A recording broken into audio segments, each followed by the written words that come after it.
শহর গ্রামের আকাশে ধোঁয়া, বাতাসে বিষ, আর একের পর এক গড়ে উঠছে ইটভাটা।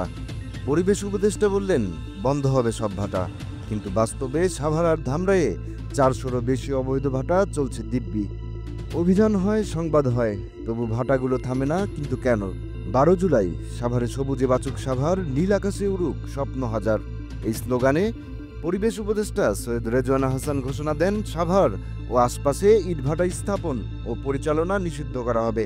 নেওয়া হয় একদিনে 1 লক্ষ চারা গাছ রোপণের কর্মসূচি। কিন্তু ঘোষণার এক সপ্তাহ যেতে না যেতেই সামনে এলো ভয়াবহ তথ্য। সাভারে 224টি ইটভাটা, ধামরায়ে 250 শতাধিক, সব মিলিয়ে 400-রও বেশি অবৈধ ইটভাটা, যাদের বেশিরভাগেরই নেই কোনো অনুমোদন। ধূসর ধোঁয়ায় ঢেকে গেছে সবুজ গ্রাম। একসময় যেখানে ছিল ধানক্ষেত, এখন সেখানে চলছে ইট পোড়ানো। সাভার উপজেলার শিমুলিয়া ইউনিয়নে রয়েছে 20টিরও বেশি অবৈধ ইটভাটা, ফসলি জমির উপর, স্কুল মসজিদ ঘেঁষে বাড়ির পাশেই গাছ কেটে বানানো হয়েছে ইট পোড়ানোর জ্বালানি। বাতাসে ভেসে বেড়ায় ধুলা, ধোঁয়া আর বিষ। ফলে কৃষিপণ্য উৎপাদন কমে যাচ্ছে। শিশু ও বৃদ্ধরা আক্রান্ত হচ্ছেন শ্বাসকষ্টে। স্থানীয়রা বলছেন, এটা কি উন্নয়ন না ধ্বংসযজ্ঞ? স্থানীয়দের অভিযোগ, প্রশাসনকে ম্যানেজ করেই চলছে ইট ভাটাগুলো, কিন্তু উপজেলা প্রশাসন বলছে আমরা ব্যবস্থা নিচ্ছি। অন্যদিকে পরিবেশ অধিদপ্তর স্পষ্টভাবে স্বীকার করেছে তাদের পর্যাপ্ত সক্ষমতাই নেই। তবুও সম্প্রতি 4টি ভাটায় অভিযান চালানো হয় সাভার পৌর এলাকায় দূষণের অভিযোগে। কিন্তু প্রশ্ন রয়ে যায়, 4টি ভাটায় অভিযান চালিয়ে 400-টিরও বেশি অবৈধ ভাটা বন্ধ করা কিভাবে সম্ভব? উদ্বোধনী অনুষ্ঠানে উপদেষ্টা বলেছিলেন, বায়ু দূষণ, শব্দ দূষণ, ধুলাবালি রোধে এখনই ব্যবস্থা নিতে হবে।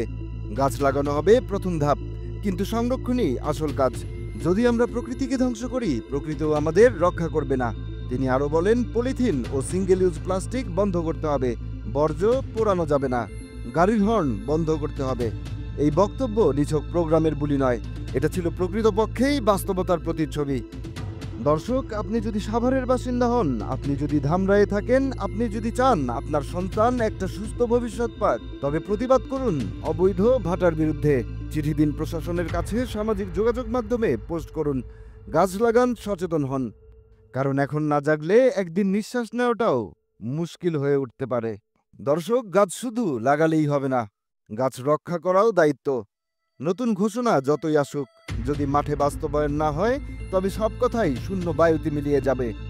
এই ভিডিওটি শেয়ার করুন, যাতে সবাই জানে সাভার ধামরায়ে কি চলছে।